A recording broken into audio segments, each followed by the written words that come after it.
Exactly. This could have been a Game of Thrones, from what I can tell. Fuck. Well, I mean, Game there's of a Thrones couple in episodes space. where it's just there's a lot of talking, but it's necessary. There's a couple episodes with that, and they'll kill somebody just to make it worth watching. This could have done that easily.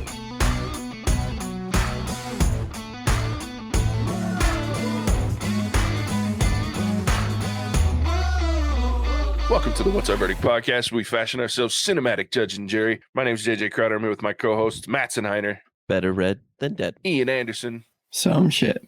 and Joe Gold.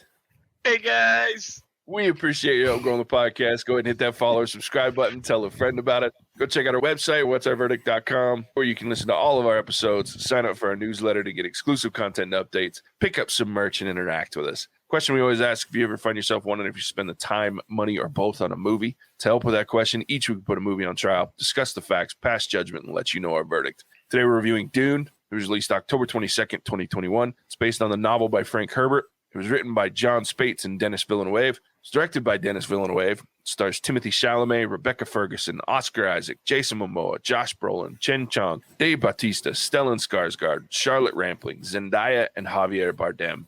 The feature adaptation of Frank Herbert's science fiction novel about the son of a noble family entrusted with the protection of the most valuable asset and most vital element in the galaxy.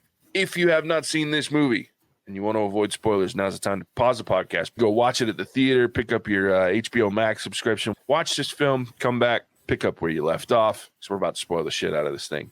What a movie, fellas. Let's deep dive a little. Those I are wanna some start- names.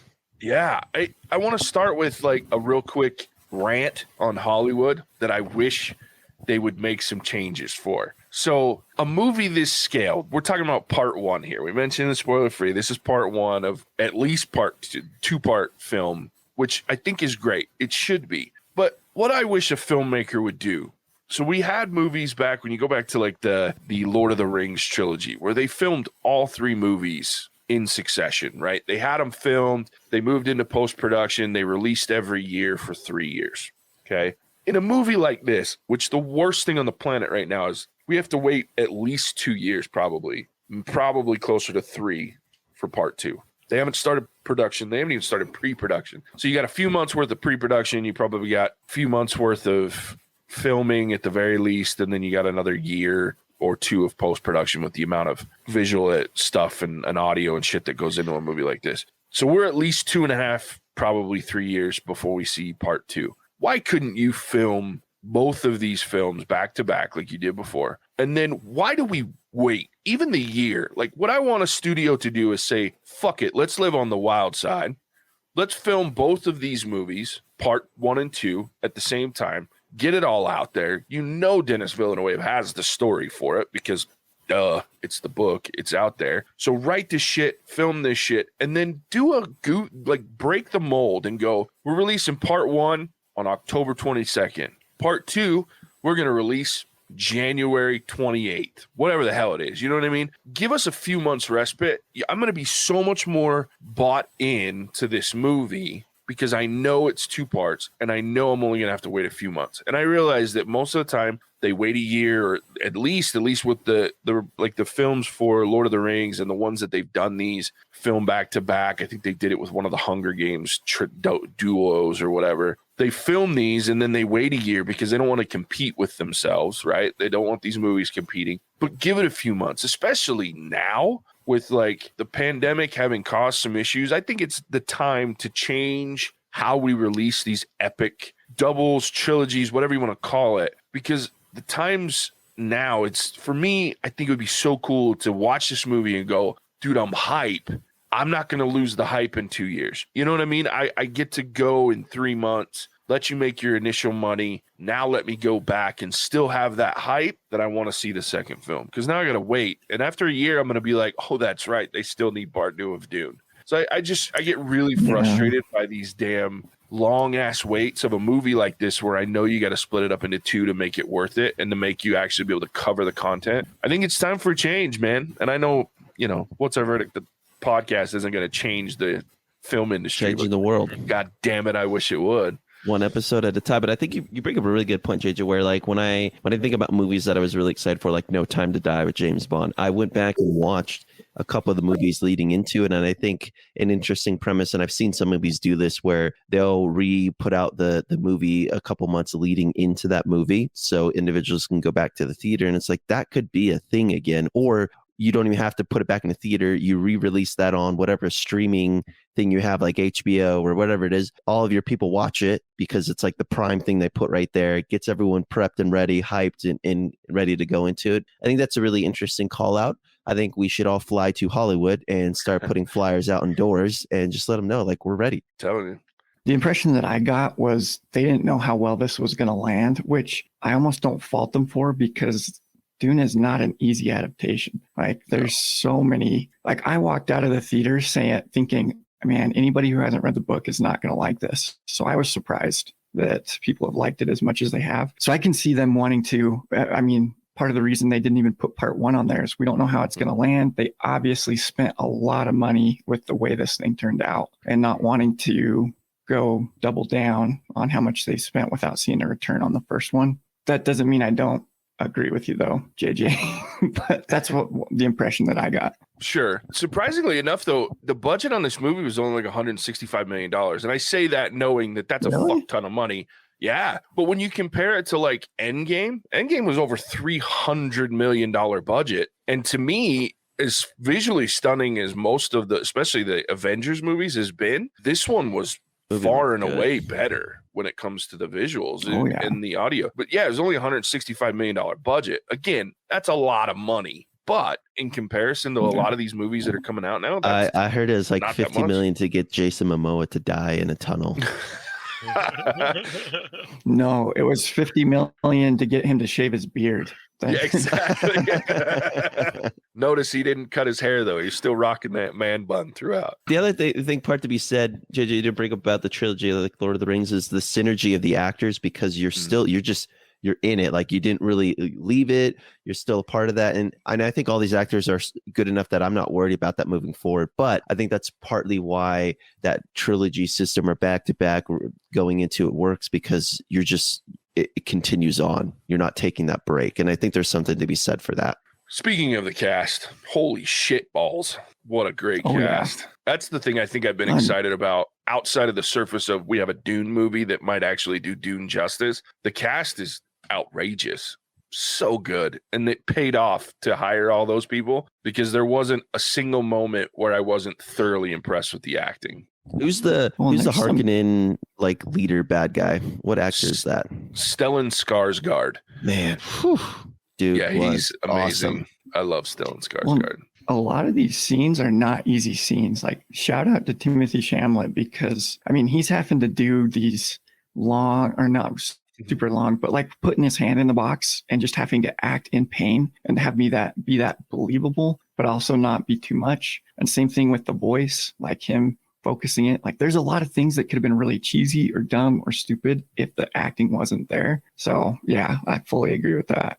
I will say that they did have a really good fallback to look at and say, here's what we don't want to do. Because the 1985 movie, while I really applaud them for trying back then to do Dune, that movie was just rough, because they didn't have the technology to make the visuals stand out, or to do those things like the voice and the different shields. Technologies. Yeah, the shields, oh God, it was just terrible. So it's just like, they were able to look back and say, what were the cheesiest, worst things about the 1985 movie? And the voice was horrible. The shields were terrible. The eyes were horrifically bad, because it just looked stupid. It looked like they'd shoved like a lightsaber in their eyes when they would go blue. It was so bad, because they use that same technology of the lights. With this one, I love the way they made it look like they were like jaundice with the spice, because it like went into the whites of their eyes. It wasn't just like this glow. It looked actually like, it looked like, if you've ever seen anyone with like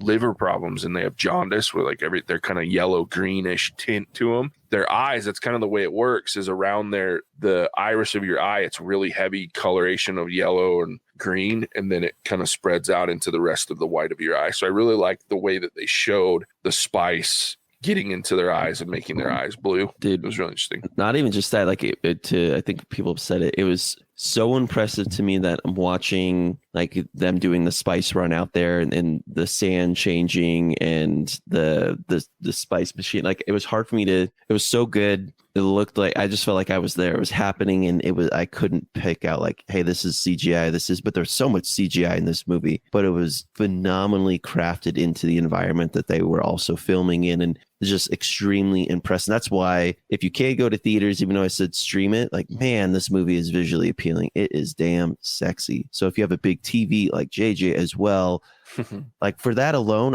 I want to rewatch it just because I was in awe, and they had some just epic scenes where you're standing there and you see the surroundings, and like, this planet is big. And then you add the worm in there. My goodness, like it was beautiful. It was terrifying and beautiful, but I wanted to say the voice to me, oh my gosh, creepy. It's just super creepy. Yeah. But I mean, that's probably what it was like, and it creeped me out. I was like, all right, that works. Like I wasn't expecting it. It made me jump a little bit when it happened the first time. I was like, oh, like I wasn't ready for that. Joe, what did you think of that when that happened? Because you didn't know anything about that.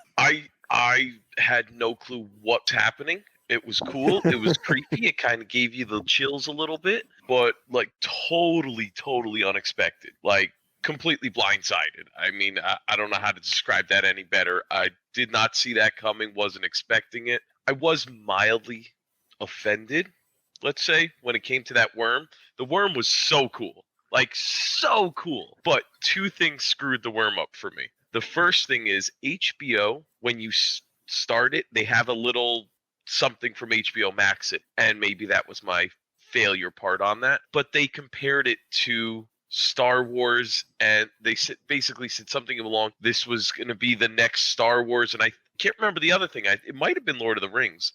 I don't remember what it was, but they said this is going to be the next one. And I went into it, the first thing I saw, not the first thing, I'll get back to the first thing I saw, but the second part I saw, when they're all coming out the ship and they're all in their funny, weird mask helmet things, and then the lady's got the high piece on the head, and it's like, okay, so now we're watching a knockoff Star Wars. Like I said, I knew nothing about this, so I'm like, okay, now you're just trying to parade all your new different types of people, okay, different characters, and show them off. Like Star Wars, you go into the cantina and you see like a billion different, that's what I thought was about to happen. So I'm like, okay, I'm not happy with this already. Then I saw the worm, and I'm like, okay, you just stole Star Wars worm. Okay, I don't even know if that was a worm or just a pit in the ground, but that's what I saw. And I'm like, okay, that's messed up. That you literally just ripped off Star Wars after claiming this is the new Star Wars, and you had to steal them. But I take it back. At the end of the movie, I fell in love with that worm. I mean, it was so cool looking. I love the worm. I really hoped that lady Doc Caines. Yeah. I thought she was gonna jump on that worm and ride that worm. Like, I don't know if that was the intention or not, because like I said, I don't know. But like, Yeah, I it saw was. that and I was like, oh my god. I couldn't wait, and I'm like, is she gonna be on top and like skimming the sand basically? Does that thing, is she gonna be able to hold her breath or breathe with that thing enough under the sand? Like, that was so cool, so exciting. Like, I cried a little. I was really crushed when she didn't. But that worm was awesome, and I take back my anger and aggression that I had towards it in the beginning. But it was really cool. Like, You're gonna like the second overall, one. it was awesome. Yeah, you're gonna love the second one, Joe. Now, see, the second one, I'm a little concerned. This movie was good. I voted to stream it. I will definitely watch it before the next one comes out, but I may not remember it, in the sense of when I see the next one come out, when I see trailers for it, I'm gonna be like, that looks familiar.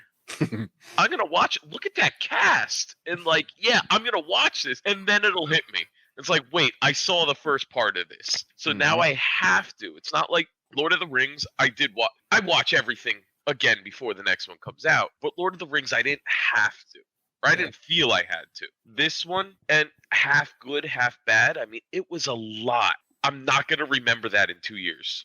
Yeah, I really won't. I need to go back. I need to rewatch it before that comes out. And again, that's good and bad. It ended really good, and it got me hyped for the next one. And last part on that second one, I dropped the remote, or I knocked it over, moving my arm, and there were 10 minutes left. I was confused. I was angry, and I didn't know what to do. I was ready to just shut it off and walk away at that point. Like, I knew there's no way they could finish this in 10 minutes. And again, going in blind, that it has its perks. You really don't know. You get to experience things a little better, a little different. But I was angry. I'm still a little butthurt about that. Like, yeah, I love that, Joe. Because for me, I was like sitting there going, "Ooh, 2.5 hours. People are gonna be pissed." And so to hear that you're like, "Motherfucker, I only got 10 more minutes." Like, I love that because it's true. I mean, you're like, "Oh shit, there's no way that this is not gonna end on a cliffhanger." Yeah, I'm still to this point. The Baron, I don't know, Vladimir or something. Yeah, Harkonnen. I don't even know where to get started on him. Like I said, I know nothing about this, so this probably plays the biggest part in my confusion. I don't even know what he is. Like, at first, I thought he was a worm, because when he went all up high and he had the long cloak, I thought he was a worm. I thought he was some, like, weird hybrid worm, and maybe that's the monster, like, that's the bad people, and that's actually a people, not a worm. Like, I had no clue, and then all of a sudden I see his fat little feet dangling later, and like I started laughing. And I'm like, okay, well at least he's human, but still, I don't really, I don't know.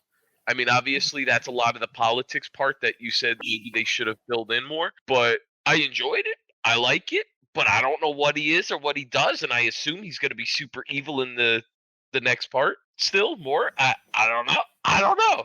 I really don't know. He's kind of a funny villain and correct me if I'm wrong, JJ, but he's basically so fat that black or that tech thing on the back of his spine just like lifts him up and moves him around because he can't do it himself anymore. Yep. Oh, so that wasn't even magic. That was that tech. Yeah. I saw that on his back. I didn't know what it was. Okay. Yeah, I'm trying to remember what they call them. They have a name in the books, and they talk about the fact that he's got this tech that's built into his spine because and they show it a little bit, but in the books he's so fat and and they just show it because of the abundance that the Harkonnen family has because of the spice that they've sold and the amount of money that they have, that he's just this huge glutton in every sense of the word. And they showed that very well in this book, in the movie, but in the books he's even more disgusting, and he needs these basically like anti-gravity built-in things to like keep his body upright because he can't walk. Suspensors. That's what they call it. Holtzman suspensor. There we go. Yeah, it was really cool. They showed him like lighting up whenever he planned on moving, and like it made him upright, and then he would float. But yeah, they're called suspensors, and so he's just so fat and disgusting. Now, see, I couldn't stop looking at him. I didn't notice them lighting up because I was just so fixated on his hideousness. Yeah. I guess I don't know. I never even noticed that. Yeah, it's that crazy. First scene that we saw him, I'm assuming he was in the shower, right? Was that a shower or like a steam room? He was sitting in. He didn't have any clothes on. It's like a built-in, like they have like it's sauna thing. Dude, we need to get one of those. That looked cool. It's like I fully invest in that. Yeah.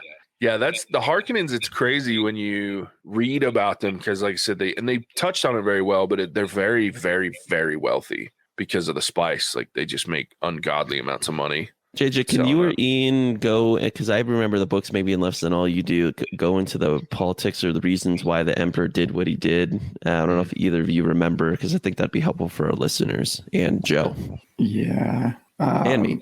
So I actually started watching this again last night, which kind of helped because I feel like there's so many details you need to watch it again if you're wanting to pick out all the stuff from the book. But basically, House Atreides, and JJ, correct me if I'm wrong, House Atreides was becoming more powerful, more respected. They're starting to stand out as a leader amongst the houses. And so the Emperor, they kind of mention like he's a jealous man, he's dangerous, but he sees that the Harkonnens are super wealthy, super powerful. House Atreides is up and coming, and he starts to get nervous about those two powers. So he basically sets the stage for a war where he takes away the Harkonnens' wealth and gives it to the Atreides, knowing that it's going to cause a rift and set the stage for a war for the Harkonnens to come back and take that over and reassume their wealth. So that's kind of the impression that I got. And then the Emperor kind of puts his money on the Harkonnens and sets them up with some of these like super soldiers, basically the I can't remember what those are kind of called. Sakuda? No. The Sardaukar? I don't know. Sardaukar. Yeah, the Sardaukar. So that's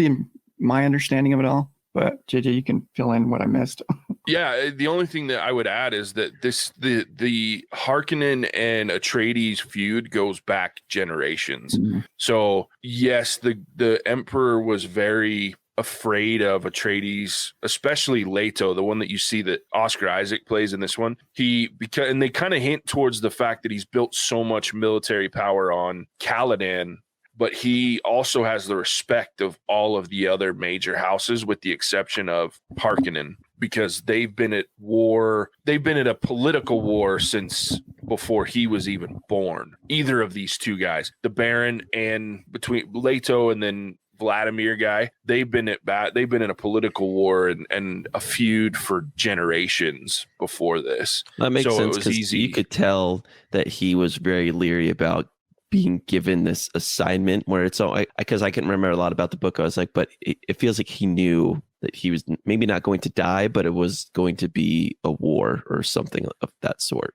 And correct me if I'm wrong, Ian, because like I said, it's been a long time since I've read the books, but they lean more into in the books the fact that the Atreides clan and all of their allies that go with him are very aware of why they're getting sent to.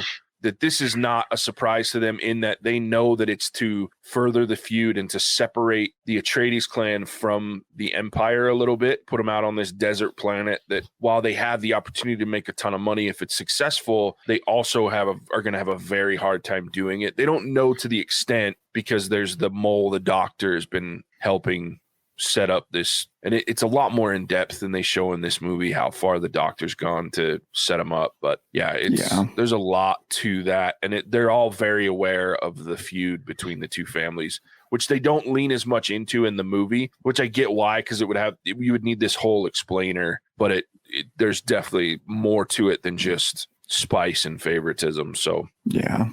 And that's why this book is so hard to adapt, is just all the little nuances and all the different inner workings. And because he builds out these different houses, and, like in the movie, I was also super impressed. They have different languages for each of these different houses on these different worlds. They just had so much detail that they were able to put into this. And I was really surprised that it landed as well as it did. And it wasn't, it can be overwhelming. And that's, again, why I feel like you need a second watch just to pick up a lot of that stuff. But they put the details needed in there where they were needed for the most part. There could have been some more, but again, you're definitely running the risk of a longer runtime. So, there's in the book, there's a lot of explanation too around the Carino family, which is the current emperor, the Emperor Shaddam Carino. So there's a lot of explanation about how the Atreides clan and the Harkonnen clans connect to the Carinos, who've been the line of emperors for ever and a day. So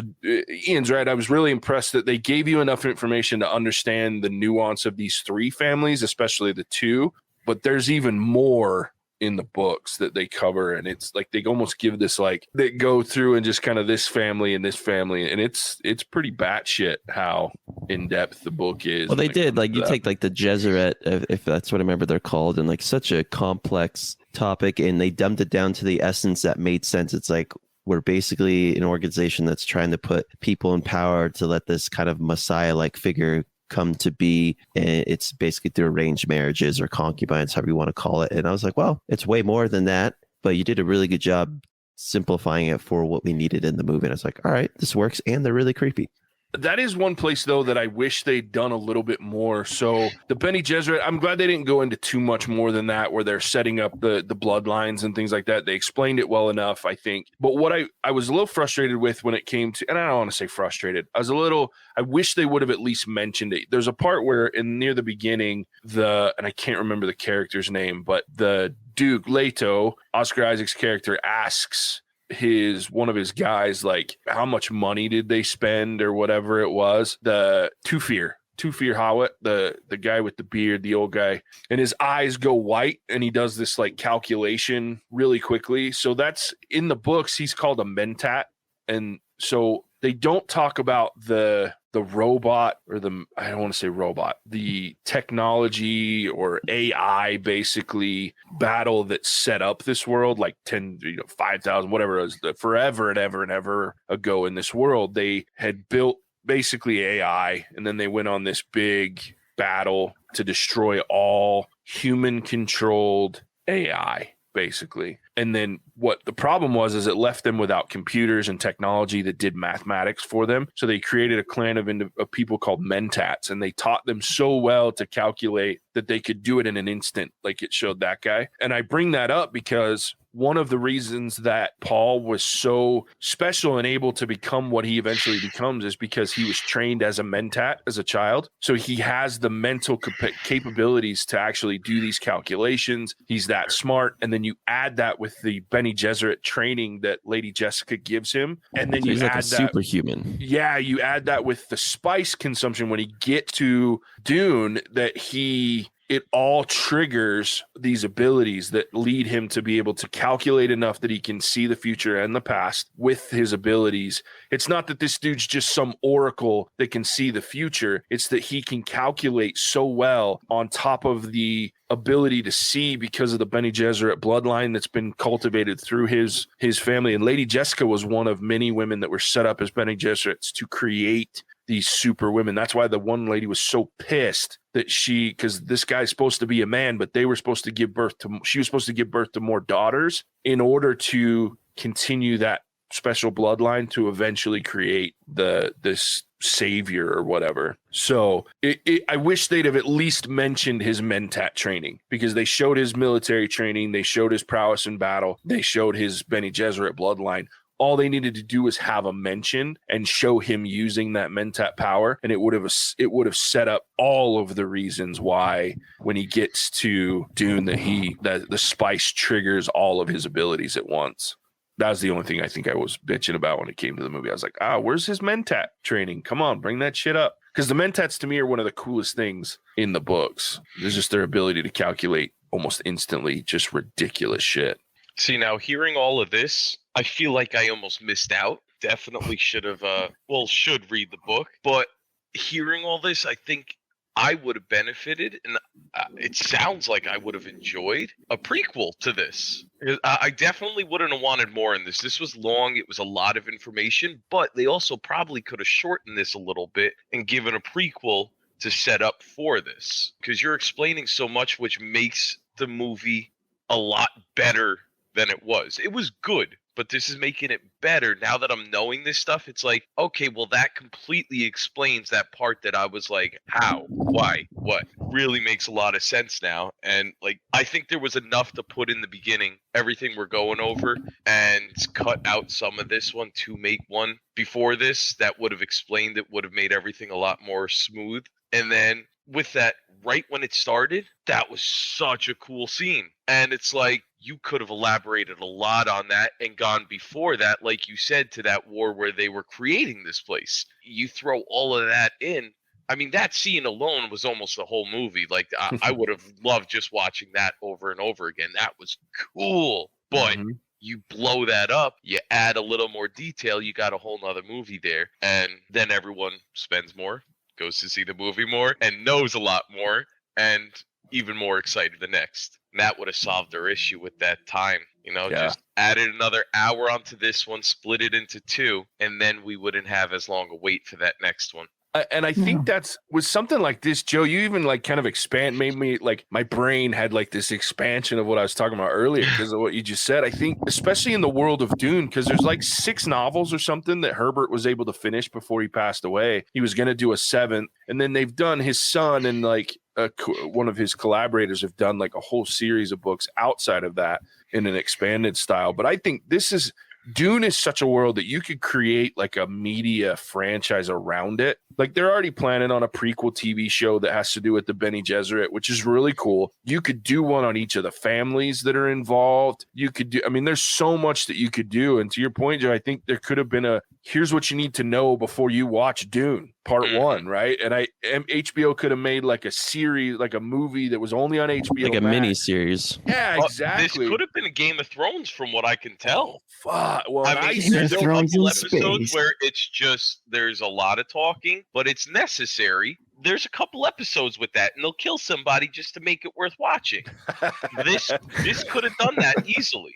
I feel we could have benefited with a lot more information, and it would have been a little less of an overload as the first half of this movie was. because this first half of this movie was almost like going to school. It was a school I chose, so it was fun, but it was still a lot of information. And it's like, I got to process it all. I got to remember it all. And it's like, I'm forgetting names of shit already. It's like, okay, I got to figure this out. I got to keep up with who's who. And it got to a point where I just started remembering the actors' names and just like, okay, well, this is so-and-so.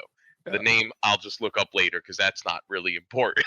But like if they spread it into a Game of Thrones, from the sounds of it, this thing could be huge. Again, this all falls down to I don't know enough of this because I went in blind, but it looked great. It ended. I can't wait for the next. And honestly, like I said, I went in blind. I'm kind of pissed off to hear that it's going to be about 2 years until I see the next. Yep. So I didn't know. It's this type of stuff would be really interesting if we were big enough and cool enough to pull in some like Hollywood exec or someone just to I know. talk to them straight up about like, hey, I'm sure these ideas cross all of your brain. Why don't you guys go about doing things this way? Because at the other side of it, I'm sure they have their reasons why they don't do X, Y, and Z that we.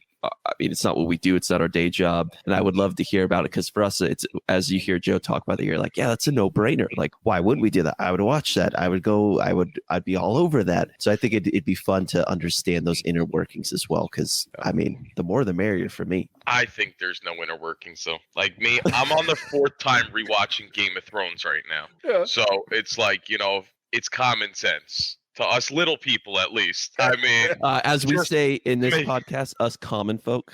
Us common folk. There we go. All right.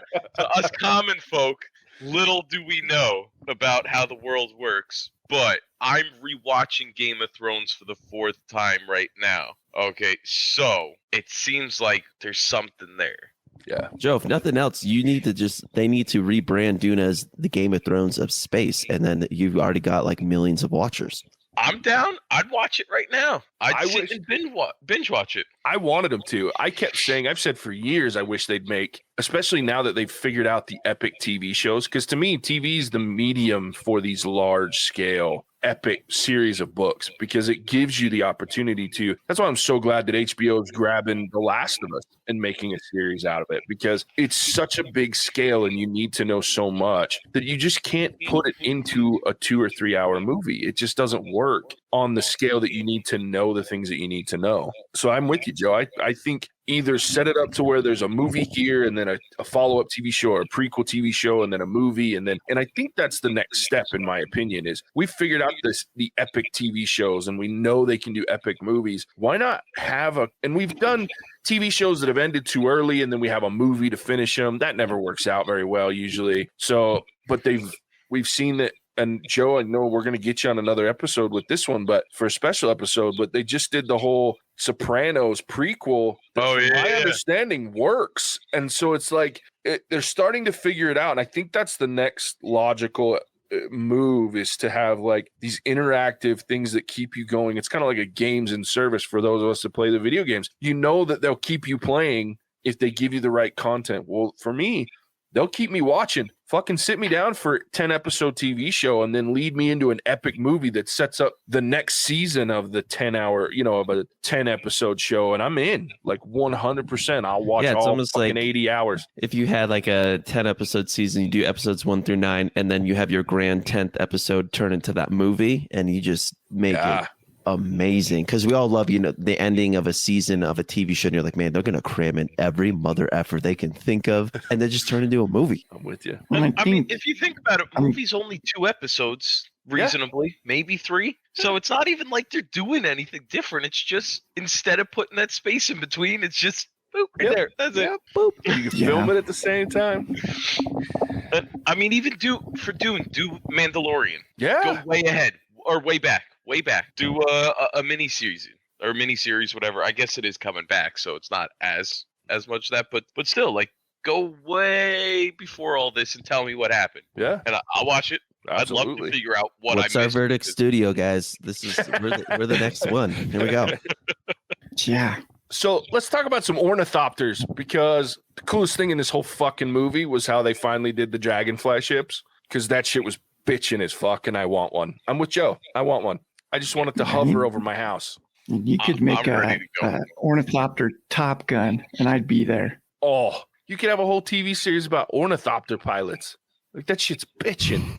Like when they light that first one up and you see like the wings come out and like it just starts going. And I'm just like, oh shit, why don't we have those now? There's got to be a way to develop that technology. So to answer that, well, I can't answer that fully. My brother-in-law up in Seattle works for Boeing, and he is like really big into structural engineering. And so I talked to him a lot about like airplane stress testing and everything. It's just funny as that happened. I was like, oh man, like how are those wings handling that amount of vibration right now? Like that shit is going to blow up from the start. So for me, knowing a lot of that, I would love to ask Eric, like, dude, is that even remotely possible? Because the level of vibration alone on that metal, dude, I mean, they probably have some new space age polymers or whatever they got going on. Sure. But I mean, a wicked sweet piece of sci-fi engineering, but there's got to be like, from what I know about like stress testing and things like that, I mean, you couldn't have a bolt on that wing. That'd have to be a solid piece of whatever it is, because that shiz is just.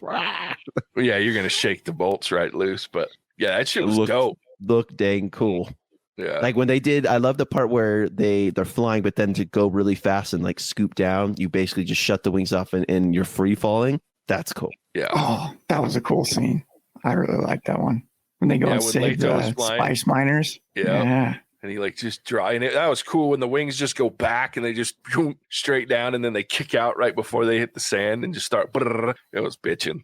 Yeah. The visuals in this movie are outstanding. When the worm comes through on that thing and it looks like, and I was really impressed with both times that the worms, like you see the worms fully, right? So when it's getting ready to eat the spice harvester and like it looks like the little golf ball, it almost looks like if you've ever seen a rainstorm on loose sand when before the sand gets all muddy and wet, that's kind of what it looks like, because every raindrop there's like a puff of sand that comes up. So when like the vibrations were going so much with the worm that it looked like there was golf balls hitting sand, only it was so cool to watch that. And then it just like becomes this sink. But I loved at the end when you see the big worm, the god worm or whatever that the Fremen worship, and you see the like crater that it left behind as it leaves. You're just like, holy shit. The visuals on that were stunning.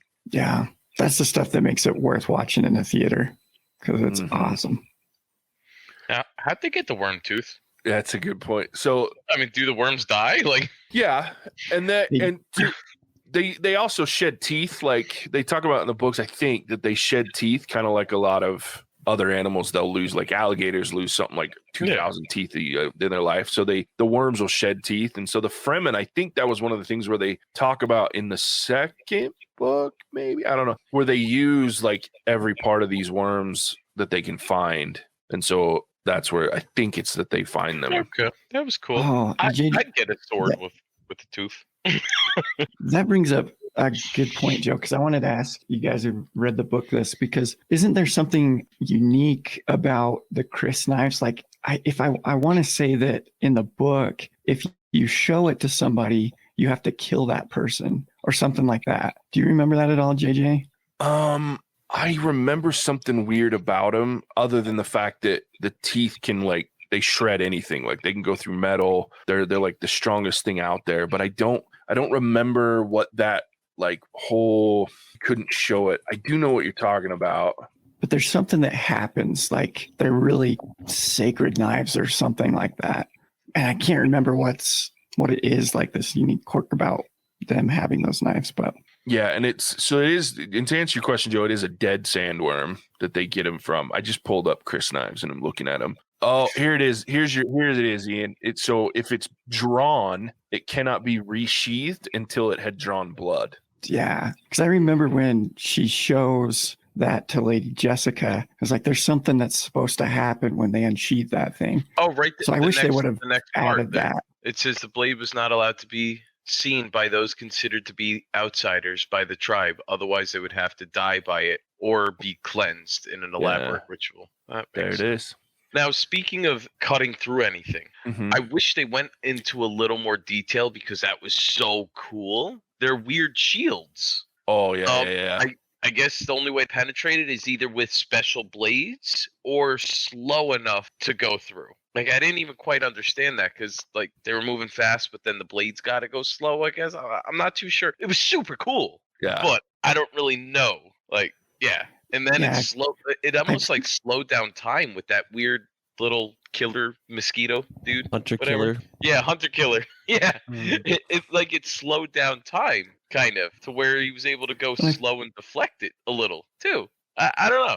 I don't know. It was really cool, but I wish I knew more about that too. So prequel, teach me. Yeah, I feel like they give that explanation of like, oh, the slow blade penetrates it. And then when they start fighting, they just throw that out and Jason Yep. Momoa just like chops people down. Well, see, that's why I said it's a slow blade. So he punched fast, but then just a little wrist flick at the end. Just nice, slow little wrist flick is what killed. A little cut. Went in fast, but he moved slow to kill. Well, and part of those shields is they start in the universe as what covers like whole installations. They're called Holtzman shields. And so they start as this big, and then they bring it down. And it's interesting because the shield itself, and the reason it slows things down is that it'll suffocate a person, but it actually, the device that they wear to trigger them actually releases needed gas to breathe within the shield. So it's really interesting, that technology. And that's one of the things that I wish they could. And to Joe's point, a prequel would be nice to explain some of the technology that they use in this stuff, because this is 10,000 years into our future. And I want to know about this cool shit. And like, it's interesting. That way we can invest when it comes out. I mean, well, and they talk too about the movie, like about these shields, and the reason that it goes away is that in the books they talk about the fact that daggers, that's why they all fight with knives as opposed to like guns and shit. There's like one type of laser, I think, laser gun that can go through the shield, and then daggers up close are the one weakness that these shields have. And so that's why everybody's been trained in this sword fighting and dagger fighting, is because the up close fighting style can actually penetrate the shield. And I'm over here just wondering if TikTok is adopted the new Sandwalk as like the new dance move or something. Right. So funny. He did get a little sloppy with his sand walk right as he was reaching the top of that hill. I was even checking those sand prints in the back, and I was like, wait, you took 2 regular steps right there? I don't know if that works.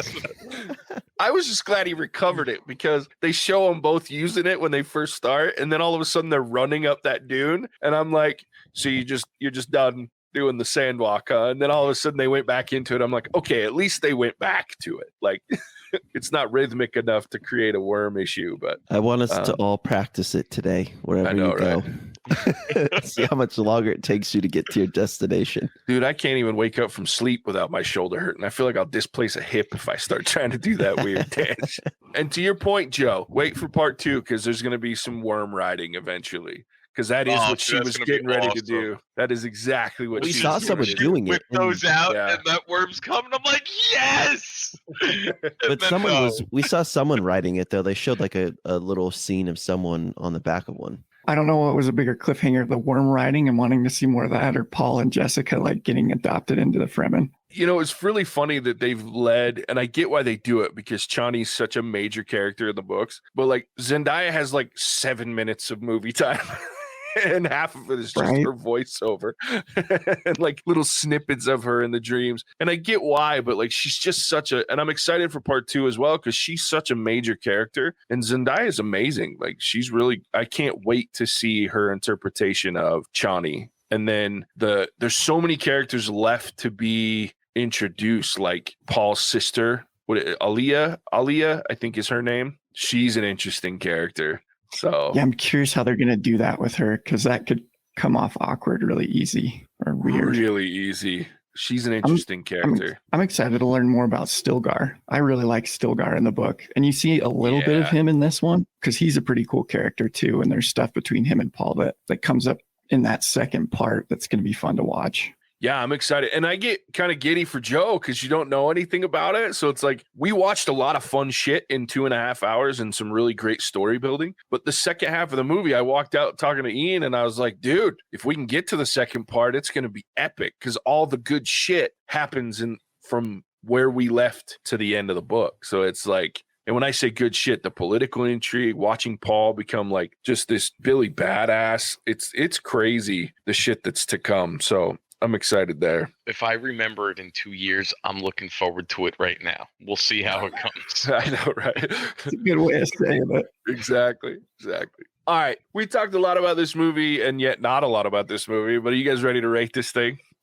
Yeah. All right, let's do it. I'll kick it off. Man, I went into this movie with a lot of trepidation because I'm old enough that I remember the 1985 version, and it was rough. And I've read the books. Well, I've read the first two books. Let me clarify. I've read the first two books, and I've dabbled in some of the others, the story of the rest of the books, but I've read the first two. It's been a very long time, but this is a book series that covers so much information, and it does it in such a detailed, interesting way that I fully 100% have always believed that this was unadaptable to film. So I'm really excited by what we've seen. I enjoyed it. The visuals are unbelievable. I am so grateful that we have the technology that allowed the visuals of this book that are created in your mind to be translated somewhat into film. There were so many cool things that I remember being excited about reading in the book that are now I've seen on film in a great way, which is cool. Even more so, though, the story of government control and leadership and how that plays out in human with power and what that means to have ultimate power, like some people in these books eventually do, and how that plays out and creates different types of leaders. I'm excited to see that. I'm excited to see how they do the visuals moving forward. But I really enjoyed this movie. The music was amazing. The sound was unparalleled throughout. The story was great. The acting was out of control good, to the point that Josh Brolin's in this movie like for 8 minutes and probably gives one of his best performances ever. Like when he's yelling at Paul about the Harkonnens, I was like, get him. Like what a great, like they're brutal, and he's just trying to show this kid that we're not fucking around anymore. You're not going to be on your comfortable planet of Caladan where everybody thinks you're the greatest thing ever. You're going to a planet that's harsh and it's ugly and everyone wants to kill you. And it's just so cool how they don't take those messages lightly and they make everything very serious. Jason Momoa, what a great Duncan Idaho, and probably the most literally terrible character name ever, but what a cool character. But he played it just perfectly.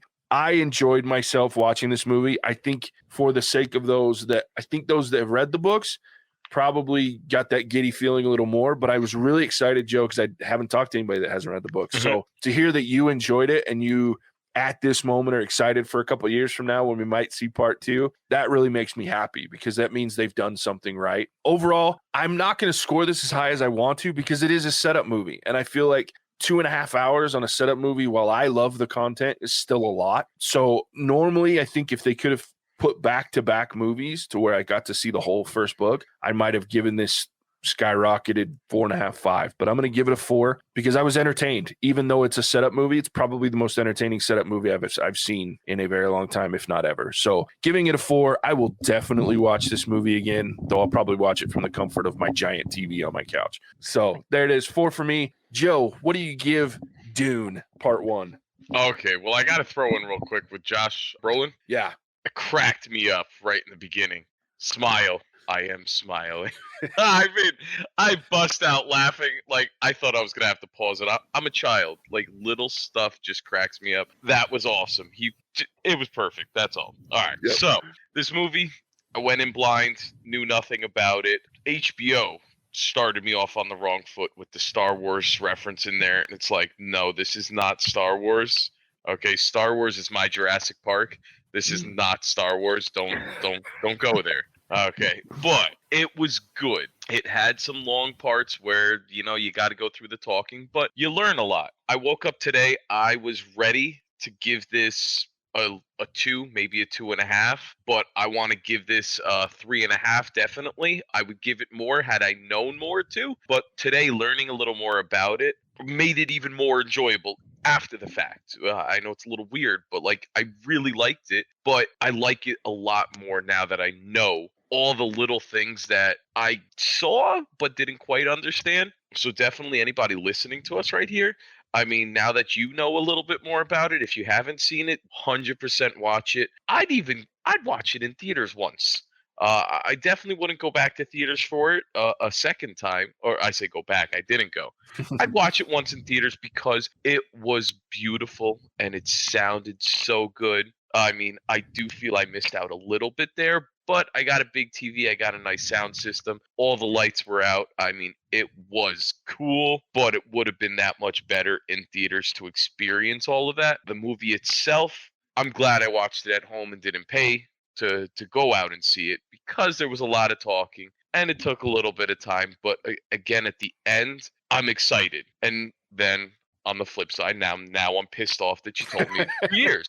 I like to go and be surprised by things and just enjoy them as I go. So I enjoyed it. It got really good at the end, and then they crushed my soul. Listen to us, directors, Hollywood, the common folk. We want more. We want it faster. I'll pay to go to 6 of them every 6 months. I'll go to pay, see the next one. I mean, just throw them at me. And I'll pay for the 7th for the prequel. Yeah. Okay. And I'll go watch that tomorrow if you gave it to me. Watch it 3.5. Watch it in theaters the first time. Then definitely stream it again before the next one comes out. And maybe even halfway in between so we don't forget about it. Because it was good. It was worth it. That's all I got. I love it. Mattson. Yeah. So when I left the theater, I was thinking kind of a 3-ish, and then as more of I always try to take some time to process before I really settle on something. And what was hard about this movie is having left the theater, knowing it was a setup movie, and trying to rate this as a standalone movie is where I think JJ kind of alluded to it. As a standalone movie, I'm going to give it a 3.5. He said a lot of what I want to say, from the sound, music, to the acting, to the world building, to the character progression.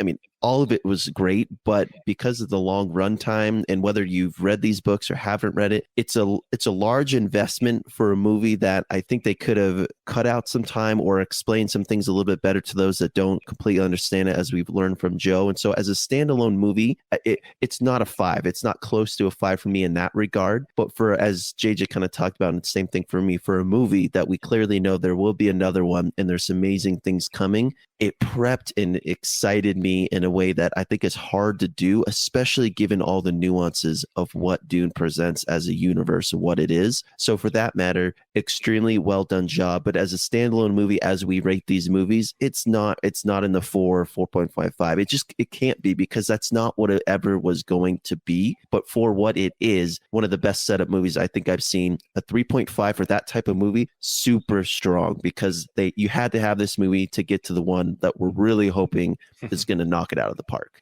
Cool. All right, Ian, bring us home, buddy. Yeah, I love this movie.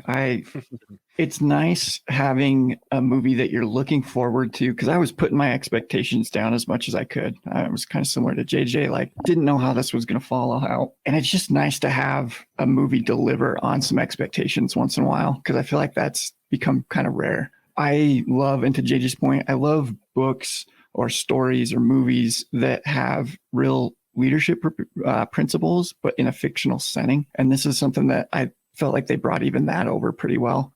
And I'm torn on how to rate this, because as a Dune fan, there's so much detail. There's so much little tidbits from the book that's in here that you catch that you wouldn't catch otherwise. But from like a perspective of Joe, I don't think it's going to hold as much weight as it will. But with that said, as much as I want to rate this one higher, I agree with you all, and I'm going to do a 4 as well. Definitely going to watch it again. I'm excited to share this with others that maybe don't know that much about it and see what their opinions are. Because one of my biggest worries walking out of the theater was this was too specific to people who read the book. You know, common folk aren't going to enjoy this as much as I want them to, so that there will be a second one, because they kind of left it with not calling it part 1, like there could potentially not be a second movie. And seeing what it was rated on Rotten Tomatoes, I'm super excited that looks like it's going to be a follow-up. So yeah, 4, and definitely rewatching. Sweet. Yeah, I said to Ian, I was like, it's ballsy. They made the first one without all of the seriously, like what you would call entertaining content, because all the war and the fighting and the huge action, you had the big action sequence where the Harkonnens attack along with the Sardaukar, but it was such a brief fighting sequence that it wasn't what you would expect from a movie like that. But the second half has a lot of that kind of thing in it. So I was like, it's ballsy. They really expected to make a second, and Villeneuve said he's ready. He said he could start production anytime. He's just waiting for the green light from Warner. So hurry the fuck up, Warner Brothers, and get it done so we cannot have to wait 12 years to watch this movie. So yeah, pretty high scores, couple 3.5s, couple 4s. Go check out this movie. Yeah. Next week, Last Night in Soho. I'm still working on Javier. Still working on Javier to try to get him in on this movie. But yeah, Last Night in Soho. And then November, December, a lot of big movies, especially December. That's a fucking nutty month for movies. So we'll see how that goes. But yeah, check us out for Last Night in Soho next week. Mattson, tell them where they can find us, my friend. All right, friends. Well, for the theme of this podcast, for you common folk that want to listen to a podcast of us folks, check us out in Ghana, Stitcher, Spotify, wherever else you listen to good podcasts. Come chime in with us on Facebook and Instagram and Twitter, and then check out whatsourverdict.com and leave us some comments. We get excited for our next slate of November movies upcoming and into December. Thank you all for listening. We appreciate it. Joe, thanks for joining us, man. Thank you Yeah. for having me. Fun as always. Absolutely. We'll have you on many, many more in the future. Thanks, everybody, for listening. We appreciate you tuning in. We'll catch you on the next one. Bye. Cinemagic out.